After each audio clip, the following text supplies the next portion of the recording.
Welcome to another episode of Civic Cipher. I'm your host, Ramses Ja. And I am the other host, Quinton. That's what we're going to go with this week. Just Quinton. Showing up with your government. Yeah. I have a lot on my mind right now, bro. So okay. I can't even get my normal intro off. Everything is not cool. That's all right. Well, I'm about as upset as I've been in a very long time, and I'm trying to keep at least some sort of smile on my face, so I don't fully allow myself to kind of slip into just feeling negative today. Well, I appreciate that, but you do understand that, sometimes when you're dealing with it, my job is to be a little stronger, because I know you're always stronger when I'm going through it too. So this is the space for it, and we're going to have our therapy today. We got a lot of important things to talk about. Some are encouraging, okay, and some are naturally a bit disheartening, but all of it together is the reality that we have to deal with. So if you're tuning in, be sure to stick around. We're going to be talking about a civil suit that is moving forward against a police officer who shot, I believe the dog survived, a dog. And obviously there's some natural comparisons we have to make there. And then a little later in the show, we're going to talk about the eroding support for the BLM movement. I don't want to alarm anyone because it's not eroded, but it certainly has waned a bit. And that's the reality of the situation. We have to deal with it, and we will. And plenty of other things to stick around for as well. But first, like we always do at this time, we are going to talk about some ebony excellence. So this week, I'm really proud of this young lady. Got a story from a woman named Erin Jackson.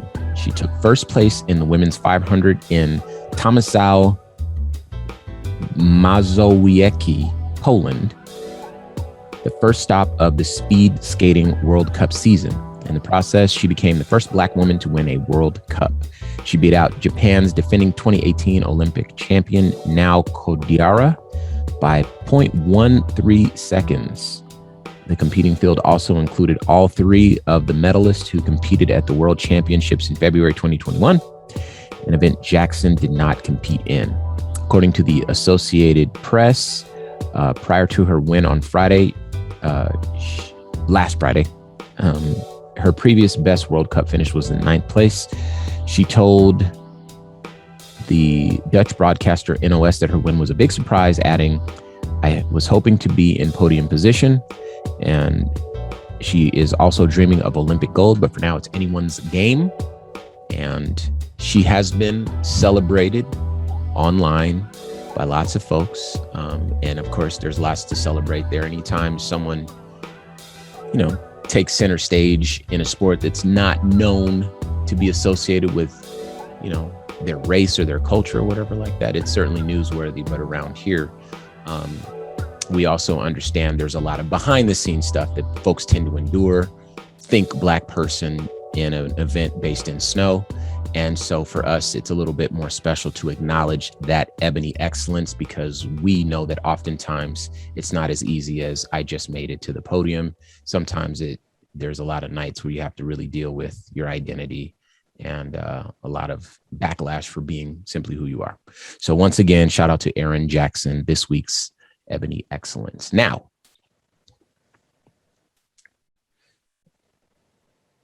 I have on this show made comparisons to dogs before. I have made comparisons to white, blonde-haired young women before, in terms of, if justice is really blind, this person should be treated the same way as a blonde-haired, white, attractive woman. Justice should be blind and not distinguish between persons. And we found that that is not often the case, according to our view of the world. Ahmaud Arbery, had he been a white woman, he might not have been chased in a truck and gunned down by people trying to take the law into their own hands. And, you can take that comparison and apply it to pretty much every story. And you see that Black people are treated differently by either those with authority or those who feel like they have some authority over Black bodies and how Black bodies should move in time and space. But the one about dogs, that comparison doesn't come up until we're talking about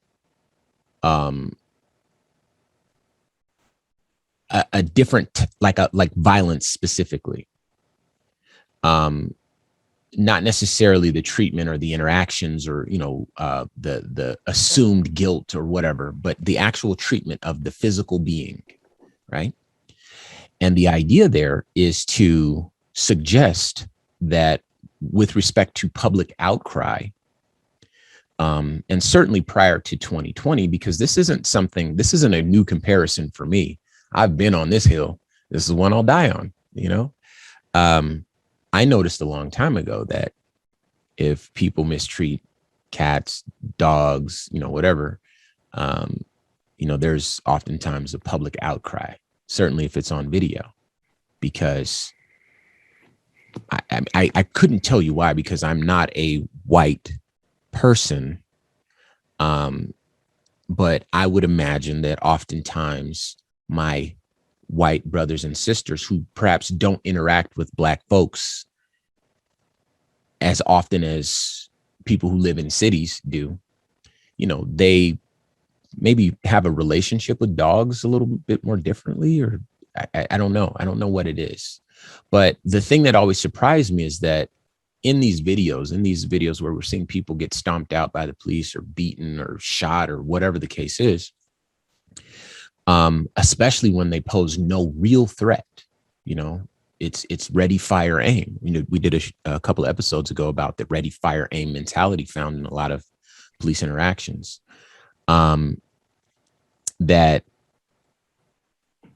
those white folks, the middle America white folks who perhaps don't interact with a lot of Black people, the surprising part is that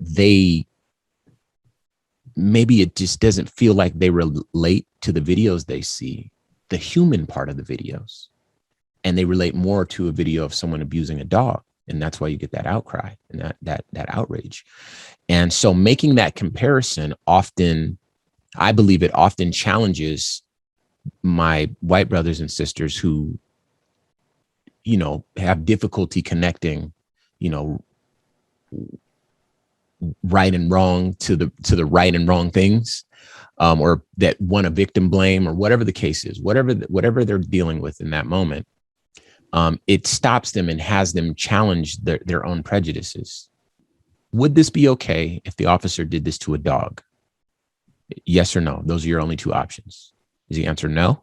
Then why is it okay for an officer to do this to a human being? Is it because this human being is Black? Let's ask the question differently. If this was a white woman who was pretty and was 19 years old, would this be okay for the officer to do this to that woman? Is the answer still no?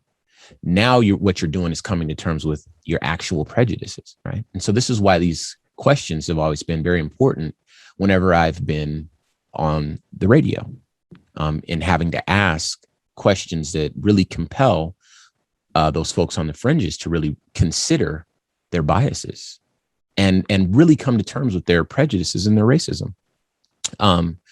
And people have had a tough time with that one over the years because no one wants to be called racist. And I think a lot of folks in their heart of hearts don't really feel that way. But where is the outcry? Where is the reaction? I had a conversation with a close friend once upon a time who it was about the Ahmaud Arbery case where, he walked into a house. This is the way the story goes, according to my memory. These aren't in my notes right now, so forgive me if it's not entirely accurate, but Ahmaud Arbery walks into a house that's being constructed, takes a look around, walks out, goes on his merry way, and gets followed by some folks in the truck. A little bit of a struggle ensues. They pull the shotgun out, shoot him. He dies in the street. And had that been, the 19-year-old or 26-year-old pretty blonde-haired white female snooping through the house just to check out what's going on, does she end up in that same situation? Right. So the conversation I was having with my friend, he said, well, that guy shouldn't have been in that house. It wasn't his property. Obviously, if you're in there, you're up to no good. And, he had all these, like, this victim blaming mentality. Again, a good friend of mine. And he, in case you're wondering, he is a white male, a little bit older than me, but he's married to a black woman, and as a result has black children, lives a very multicultural life. He's surrounded by different types of people all the time. I believe him to be a very loving man, a very dear friend of mine. And I had to reframe the problem for him in the same way.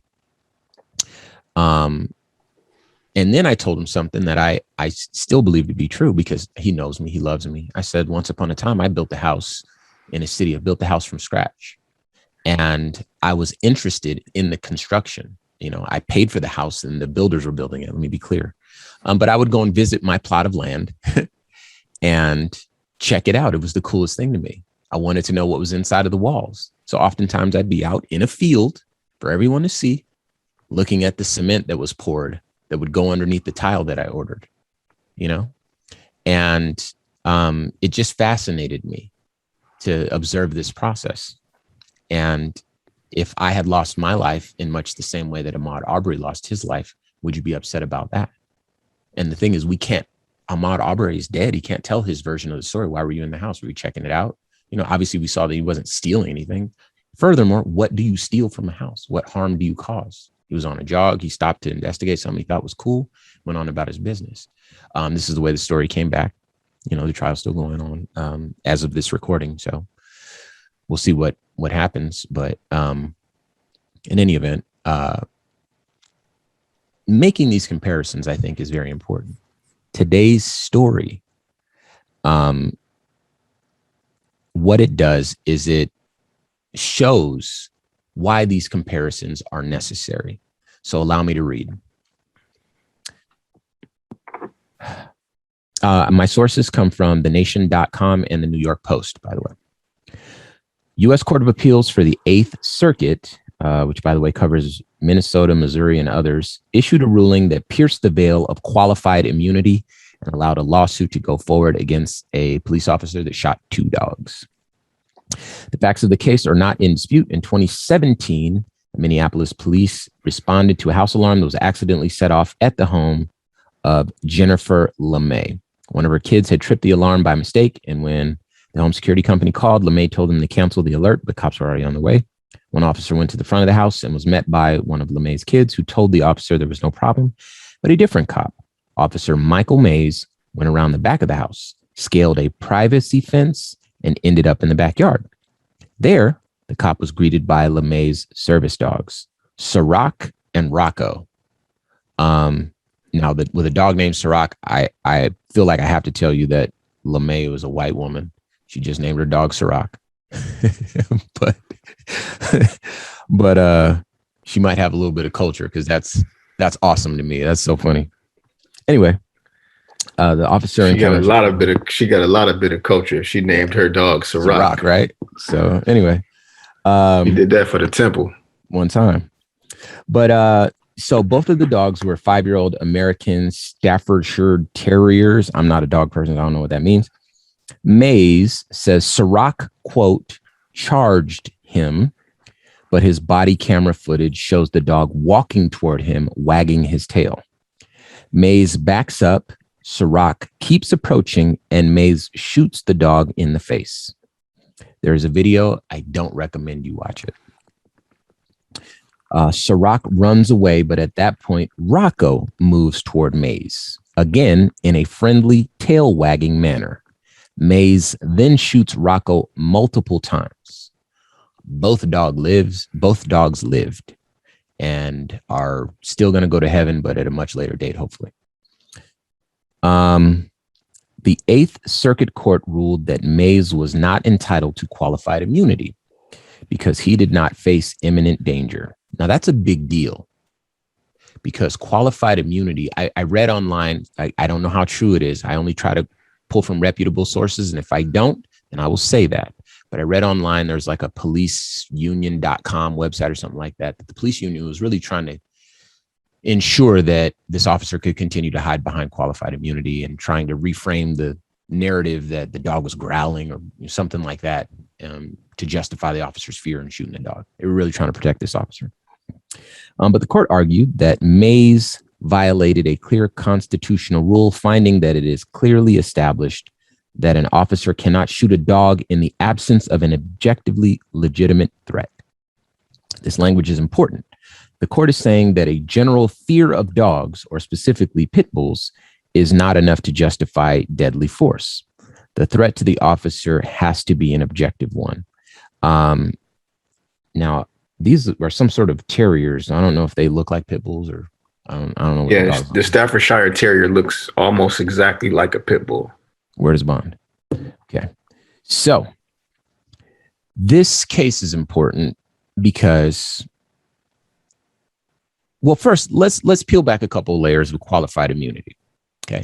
You just a heads up to you and our audience. Mm-hmm. You just almost lost your co-host. I don't want to lose my co-host.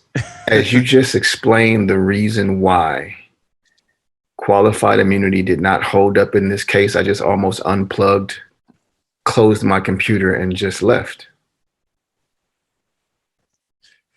I know it's a lot. Those reasons have been true in so many videos involving Black people. Mm-hmm. I know. And I feel like I have to say this. I am one of those people where if a fly comes into my house, then the fly is in my house. If I can catch them and release them, I'll do it. I don't do roaches and I don't do mosquitoes, but everything else, if you're on your journey and it's not, I'm not going to take your life. Mosquitoes is a little different, and roaches, provided that they're in my house, that's different too. But I value life, full stop.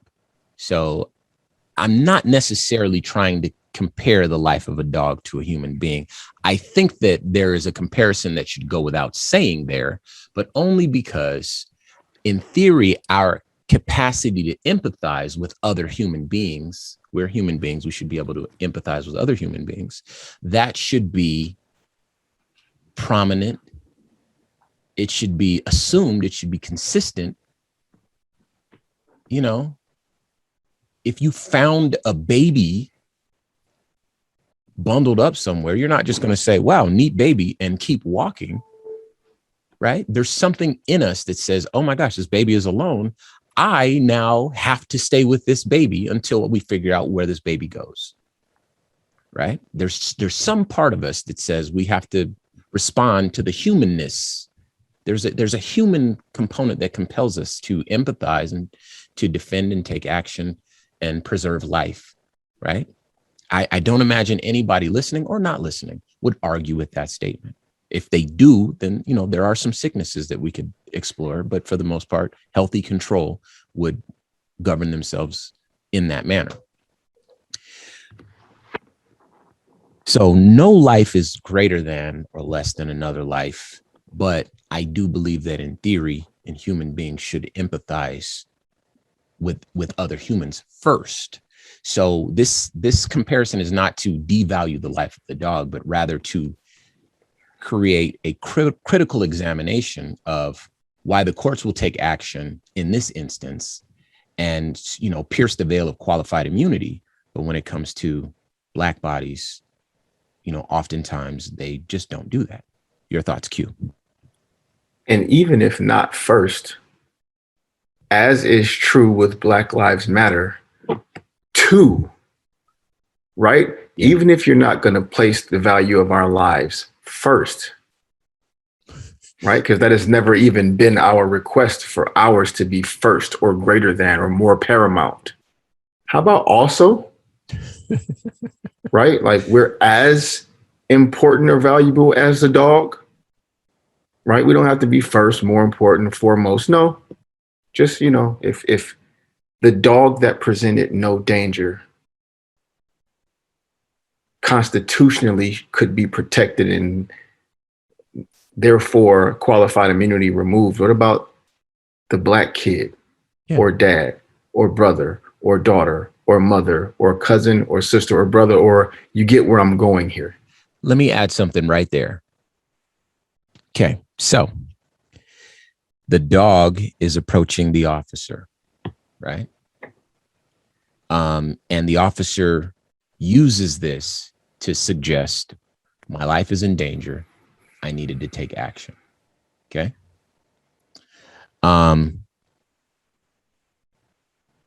Countless examples of black people running away from the officers because I remember watching the Fresh Prince of Bel-Air. There was a Jazz, for those that haven't seen it, DJ Jazzy Jeff is a DJ hero of mine and Q's. But Jazz was a character on Fresh Prince of Bel-Air. And he said, there was a line in the show, I couldn't tell you which episode, but he said, I stopped doing what I was doing and put my hands up before I got 6 warning shots in the back. Right. And it was supposed to be funny, but this was in 92, 93. So, very much part of my childhood, but we know this going all the way back. Policing and black bodies have never really meshed well together. But running from the police is something that we know happens because the police, by and large, have always been something to fear. Because of situations like that, and we can name, I forget the man's name and he deserves better. But in Georgia at a Wendy's, I'll find his name, but there was a Wendy's last year. He was sleeping in his car. Yeah, he stopped because he was drinking. He stopped and fell asleep in his car. And the police showed up, and he was talking to the police at first, got afraid or got scared and tried to run away, and they shot him in the back and he died. And that's not an isolated incident. Rashard Brooks is his name. Rashard Brooks, exactly. And then Jacob Blake was shot in the back a bunch of times, and on, And so this is a real thing. Remember, this dog is walking toward the officer, and the courts pierced the veil of qualified immunity. But in either of those cases, the officers are able to hide behind qualified immunity, which means that they will not be criminally prosecuted. Civil, I don't know. But, the way the story goes with criminal justice in this country wouldn't surprise me. You begin to see that no matter what you do, okay, who was the man that was in his car and he let the officer know he had a gun? He was with I think it was his girlfriend. He says, I have a gun and I'm a card carrying member of the gun carriers club. And the officer got afraid, pulled his gun out, shot him in the passenger seat. And we saw the video pick up right there where he was slumped over in the front seat of the car. You know what I'm talking about? Yes. Yeah, I know the story. Okay. I forget his name. Unfortunately, you know why you forget his name, Ramses? I knew, because there's so many. Type black man shot on Google, and Google automatically populates the word police, and then thousands of stories pull up. Sure. That's why you can't remember his name. The point is, and he deserves better, and I will find his name too. The point is that whether you're communicating with the police, whether you're silent, whether you're sleeping, whether you're running toward or running away from, no matter what. Whether you're home in bed. Hey, the list goes on. These things can happen. And what happens is they keep happening because officers are able to hide behind qualified immunity. There's effectively no consequences for it, provided the officer says, I was afraid. But the court says that in the instance of this dog, there's no reason to be afraid. Qualified immunity does not apply. And this trial can proceed. So imagine the slap in the face that every Black person who's felt the sting of police injustice feels on the heels of that. And that is an awful place to leave it. But unfortunately, we're out of time for this part of this show, so we're going to have to move on. But certainly something to ponder there. And, you know, my belief is that we just got to do better as brothers and sisters. We really have to empathize and figure out ways to do that. So hopefully we'll find out a way to do it.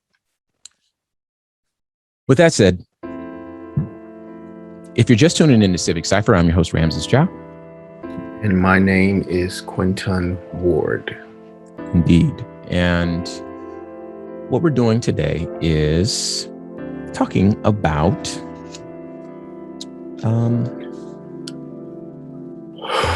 eroding support for the BLM movement. So definitely stick around for that. Our Way Black History fact, we're going to talk about the author, Alexandre Dumas. I have an interesting story behind that that I'm excited to share as well. And I've been doing a lot of movie watching, and so I spent some time watching the movie Django recently. I had to watch it in 2 parts because it's a pretty long movie, but just a neat story to go along with that as well. But first, what we're going to talk about is our Baba segment. And so let's get into that right now. Baba, becoming a better ally. So a few weeks ago on the show, we had some women up. They were Arizona State University students. They were in a video that was seen almost 6 million times. Very much a viral video. And these women were confronting these were black women, two or three black women and one Pakistani woman. And they confronted 2 white males on the campus of Arizona State University at the Multicultural Center, a center that the women fought to create so that they could have a place to study free of, you know, oppressive systems and, you know, the world that they see it. I'm not a student at Arizona State, so I won't state their brief. But we invited them up to, you know, share the story behind the video that we saw. I implore you to go back a couple episodes and check it out. You can find it on civiccipher.com. Well, Arizona State University wanted to take some disciplinary action against those women for standing up for themselves. Obviously, on this show, we stand in solidarity with those women. You know, the males that came in did so with the intention of intimidating them. It wasn't because they were white; it's because they were bringing some anti-black paraphernalia into the space and displaying it in such a way that it was intimidating and behaving in a manner that was inconsistent with the promise of that space. Well, the disciplinary action has been reduced and in at least one instance eliminated because of a letter writing campaign. They got over 3,500 letters sent to Arizona State University. And this is my way of saying that writing letters works. So if you have an opportunity to join a letter writing campaign for a cause that you believe in, I implore you to do so. If you want to find out more about the story I just told, like I said, go back a couple of episodes and check out that episode that we aired, and plug in with the women on our social media. We follow them on our Instagram. It's at Civic Cipher to follow that story and find out how you can offer them your support as well. Now, the BLM movement.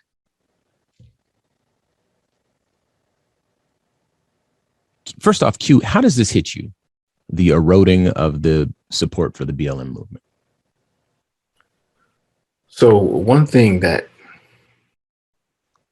was always going to be true is that at some point, the flash bomb of support that BLM received in the midst of one of the most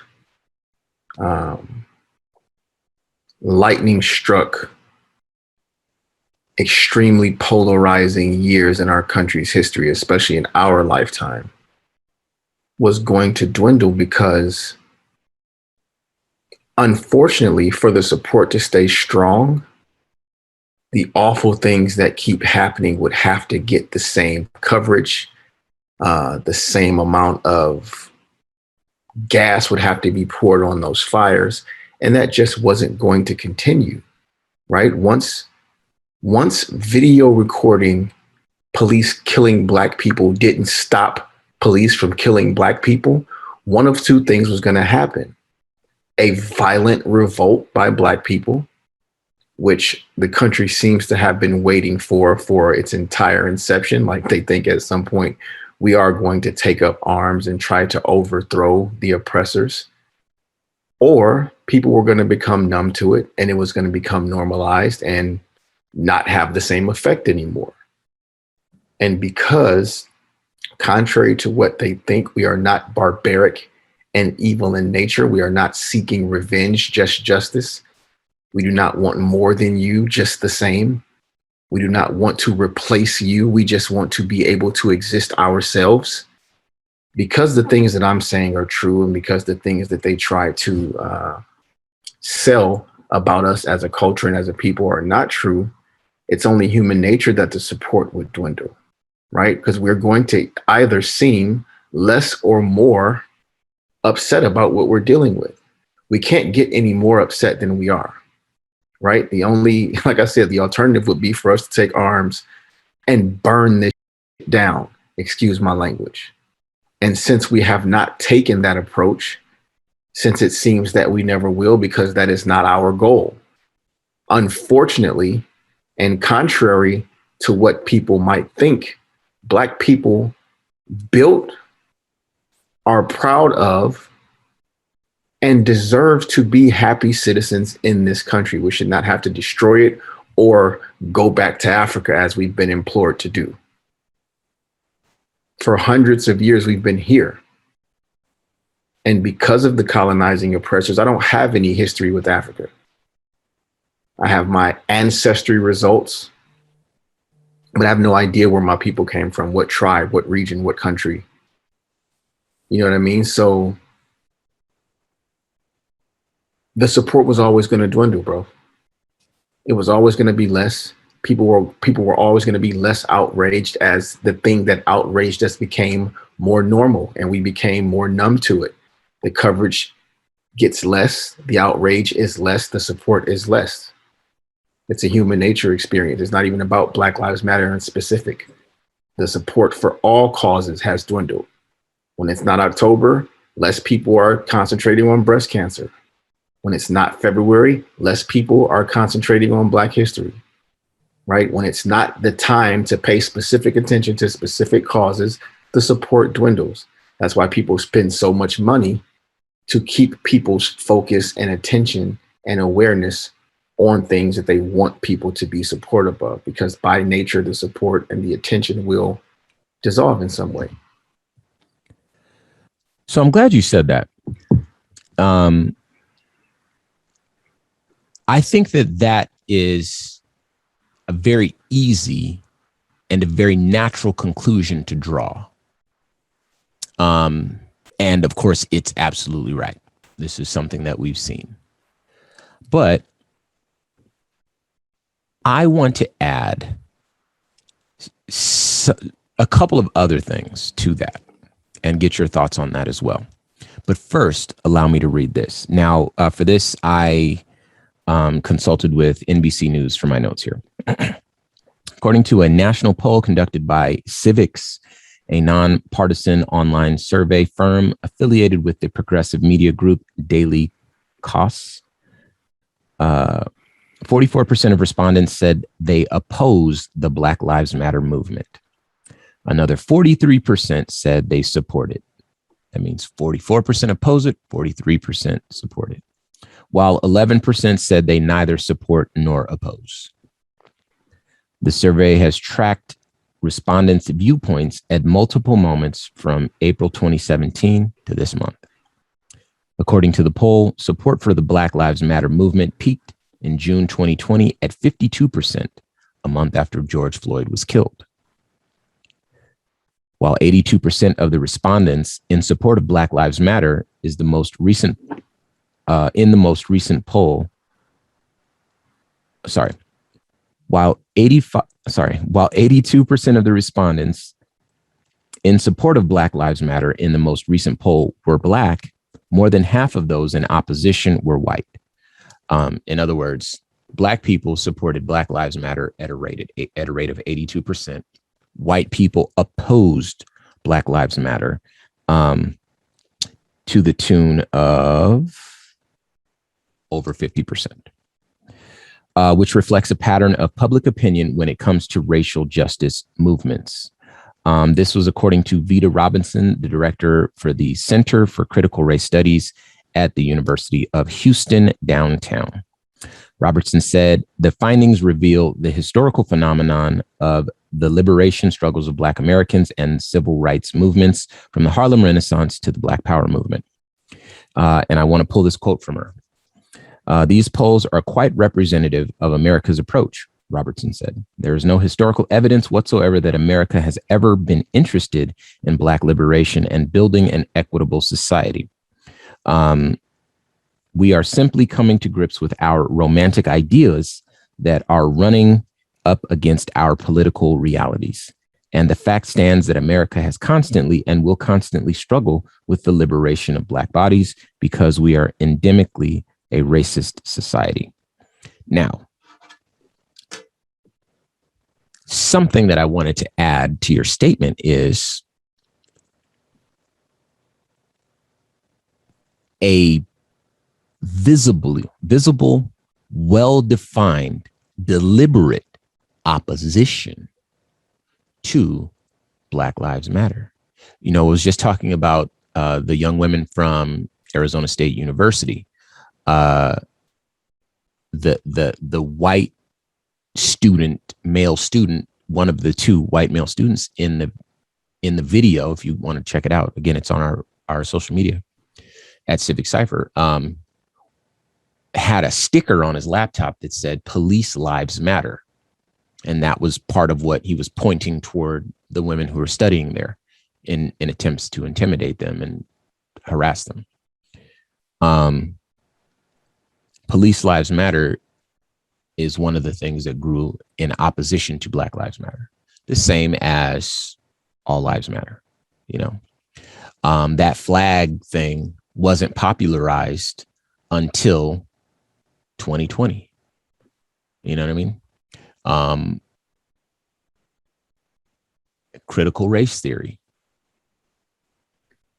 I mean, there are people that send their children to school because they want their children to learn, but not that. And you can see how well this opposition, well defined, very clear, very precise. It is white supremacy, not to pick on it. It deserves to be picked on, but not to pick on it. Certain systems are built to preserve themselves, white supremacy being one of them. You know, we could talk about white supremacy being the one. Yeah. But we could talk about a lot of systems that, you know, they're designed with self-preservation in mind. And that's why they continue to orbit on their own axis. You know, they continue to exist and continue to, you know, we could talk about a lot of things, but, you know, white supremacy empowers powerful people and compels them to retain all of the power and all of the money when you mix it with capitalism, you know? And, you know, fortunately, there is that 41% that still stands in support of Black Lives Matter. And fortunately, there's a good number of those folks who are white, and, you know, perhaps not nearly enough. Right. But that goes to show how effective these, I mean, it's easy to pick on Fox News because they make it so easy, but, you know, they're not the only ones. And what we don't have the same resources. I'm talking about Black people specifically, as a Fox News, as, you know, in terms of a way to challenge critical race theory, or challenge the opponents of critical race theory.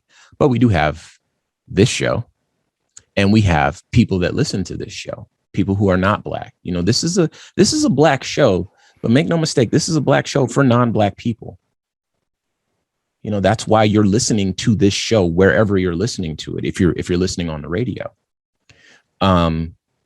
we think that in spaces like this, we can create stronger and more empowered allies.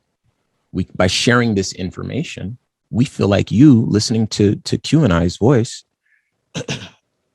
mine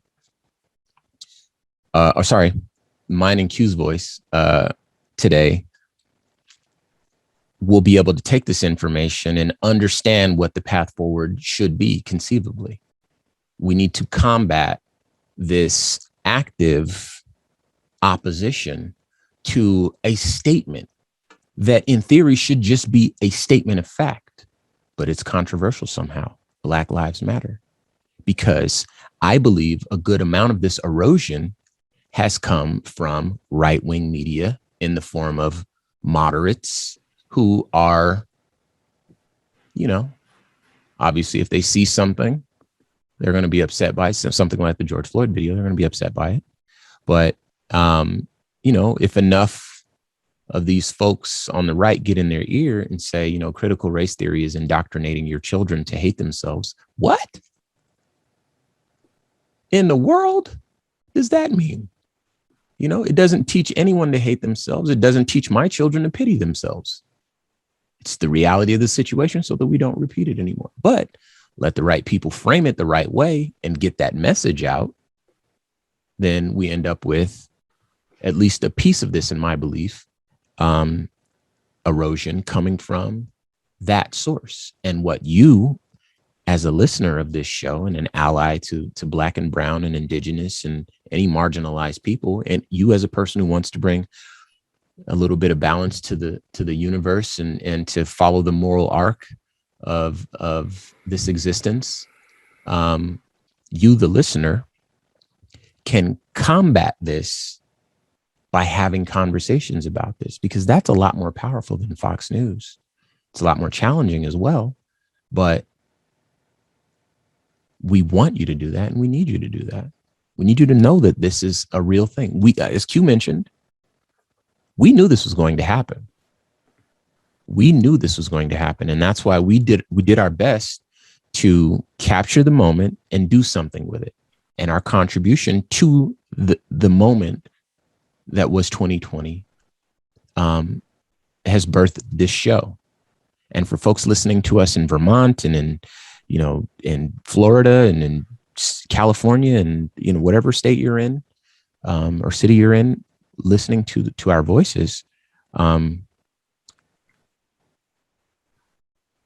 hopefully our contribution will be these conversations that we're asking you to have. We will have them, and then we ask that you have them as well, because the reality of the fact is that now there are less people in support of Black Lives Mattering, and we are Black lives.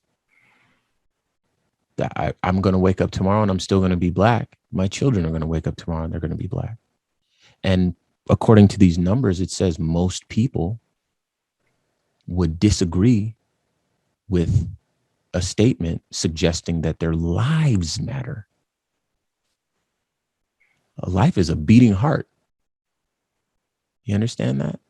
So this is a reality that we knew about, as Q mentioned.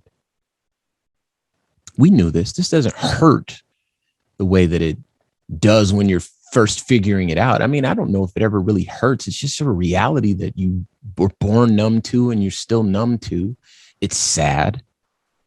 I know it, and I do my best to, encourage people and uplift people that I know are in similar predicaments. They might look like me, they might not, but we have our own therapy sessions, and I put little crowns under the Instagram photos and Facebook photos of little Black kids and Black men and whoever I see that might be able to use a little bit of brightness in their day to let them know that they're valuable and that they're special. And I noticed that and adopted that as well. And I'm sure you've noticed. Have you? Yeah. But something that you said that You said they were born numb to it, and that part isn't true. Okay, so help me say what I'm trying to say. We're born knowing that it's the truth. Okay. But the numbness isn't natural, right? You've seen our kids play.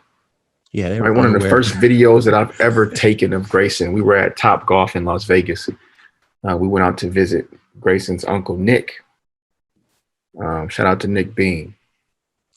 And a little Asian girl from a couple of bays down just ran down and gave Grayson a hug. Yeah. And there were no strange, weird, negative responses from this girl's parents. The parents of that baby thought it was just as amazing and precious as we did. And that's one of those moments where you realize, or you're reminded, that not everyone subscribes to that ignorance. But you're also reminded, but damn, a lot of people do. And there are parents who would have been terrified to see their child their daughter run down and hug my black son. Yeah. And there will be a moment, I am certain that there will be a moment where either my son or his dad is going to be reminded that there are people who do not want their children to love, care about, play with, hug, kiss, or have any type of relationship or interaction with my black and Mexican son. Proof positive by the tens of millions of people that try to reelect a man whose entire base, foundation, and campaign was run on stoking the fire of divisive racism in this country. So you're not born numb to it. Things happen that remind you that it's true, and you somehow find yourself feeling stupid for being so naive, as if to believe or think that we'd made some progress, or that it had gone away, or that it wasn't going to be the case with you. So we know that it exists, but that numbness is developed, and it's developed through disappointment and hurt and pain and anger and fear, right? We're the ones who are actually afraid initially. You know, we keep painting this picture where these cops are so afraid of us. They're not afraid. Like you said, they're shooting people in the back that are running away from them. That's not fear. That's hate. And our fear and anger at some point turns into numbness, because we continue to perpetually experience the worst things that this country has to offer. And we still have to stand when they play that anthem with our hands on our hearts and be proud of it, or get out and go back to our whole countries.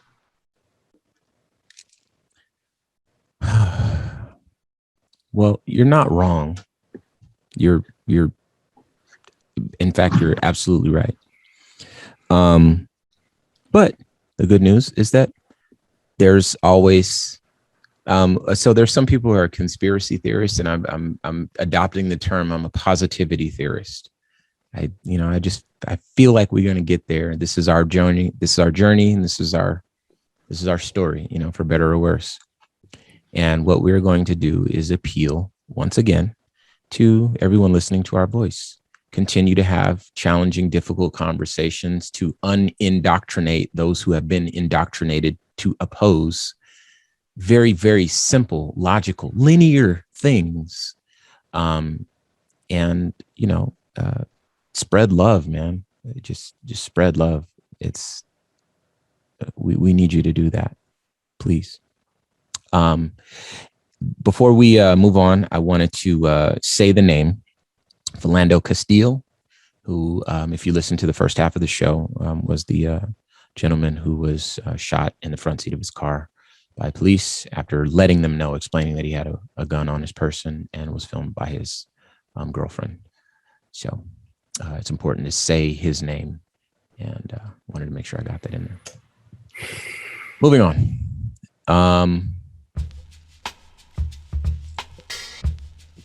Alexandre Dumas. All right. So I was watching the movie The Harder They Fall recently.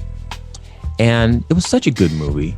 And I recognize that it's kind of like the type of movie that you don't see very often, you know. I mean, I know that, but Westerns, you know, I don't watch Westerns. So maybe it's just me, who knows? And then I got to thinking, wait a minute, Django is kind of like a Western.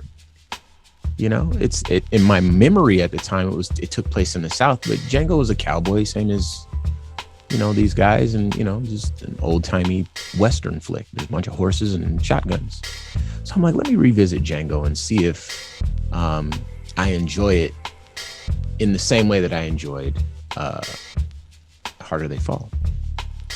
And toward the end of the movie, something stood out to me.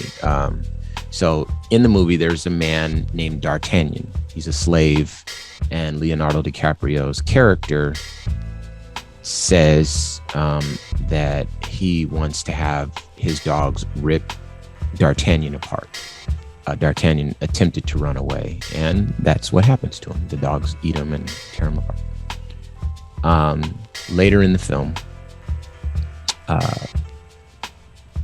DiCaprio's character realizes that D'Artagnan was the name from one of Alexandre Dumas's books, The Three Musketeers, right? And that book was written by a Black author, right? So he read this book, obviously loved the character, named one of his slaves after a character in the book, and then found out that the author was not a white person. The author was Black and would not have approved of the way the D'Artagnan in the movie met his end. And you can see him coming to terms with that, like, wow, I had no idea that Black people could aspire to that. And if you see the film, for those who haven't seen it, if you see the film, you'll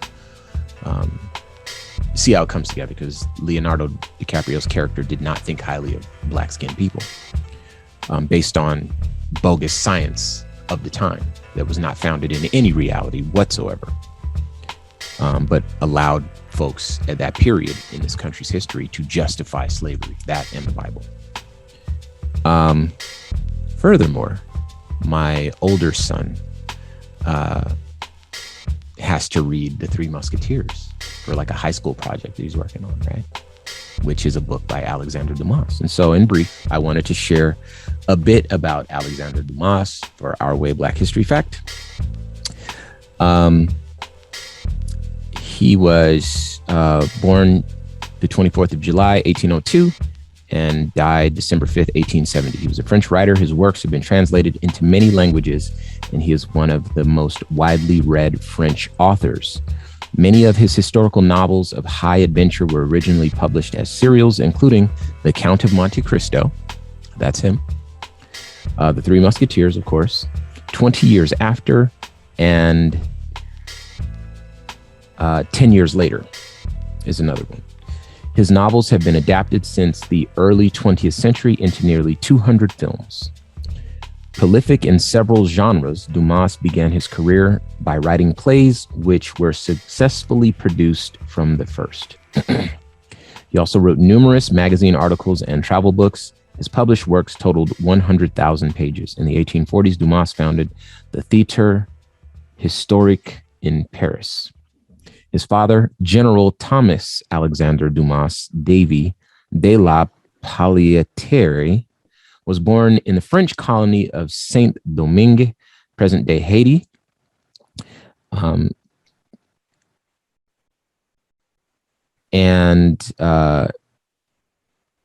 He was born to Alexander and Antoine David de la Pierrette, a French nobleman, and Marie Cécette Dumas, an African slave. Sorry, these names. Dumas died on December 5th, 1870. At his son's home in Puys, France. He was buried in the cemetery of Villers-Cotterêts. In 2002, his body was moved to the Pantheon in Paris, where Dumas rests among other such French literary greats like his rival Victor Hugo, Émile Zola, and Jean-Jacques Rousseau. Alexandre Dumas will finally take his place beside Victor Hugo and Émile Zola, his brothers in literature, said President Jacques Chirac. With you, it is childhood hours of reading relished in secret, emotion, passion, adventure, panache that enter the pantheon. With you we dreamed, with you we still dream. And I thought it was important to celebrate that or to discuss that because a lot of times we associate literature with white faces, especially literature like this. Think Shakespeare.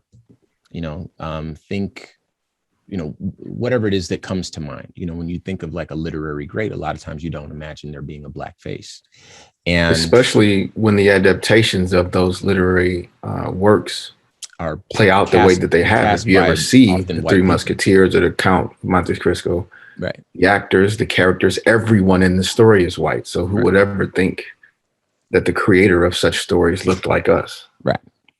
And so sharing that beyond just a little fun fact in a movie that you might have picked up, I thought that was important. Representation matters. Our Ebony Excellence today, we talked about Erin Jackson from Florida becoming the first Black woman to win the 500-meter World Cup title.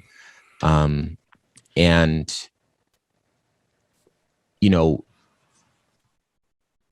a lot of the firsts, across the board, representation matters. And obviously, Alexandre Dumas is not the first Black writer, the first Black literary great, but certainly one who has maybe not deliberately been whitewashed, but just as a result of film adaptations and things like that, that part of his story has never really made it, like he himself as the author, that has never really made it into our shared public consciousness. The author of the Count of Monte Cristo.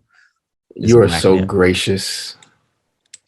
You are so gracious and kind and charitable. The idea that he was not deliberately whitewashed. I said, perhaps not. I didn't know that until today. Well, that's why we have a show like this. And that's why so not deliberately is laughable. Okay. Of course it's deliberate. Perhaps. But the point is that we do have a place where we're able to celebrate him as an author. And we're able to write our own stories, tell our own stories. And I think that that's exceptionally important. And I'm glad that we had a chance to do it. And we're obviously very glad that you, our listener, has blessed us with your time. So with that said, we're going to end it right here. Once again, I'm your host, Ramses Ja. I am his co-host, Quentin Ward. And be sure to hit the website, civiccipher.com, to download this and any previous episodes. Follow us on social media at Civic Cipher. And please consider making a donation. It definitely helps the show grow. And we are growing because of you. And until next week, y'all. Peace.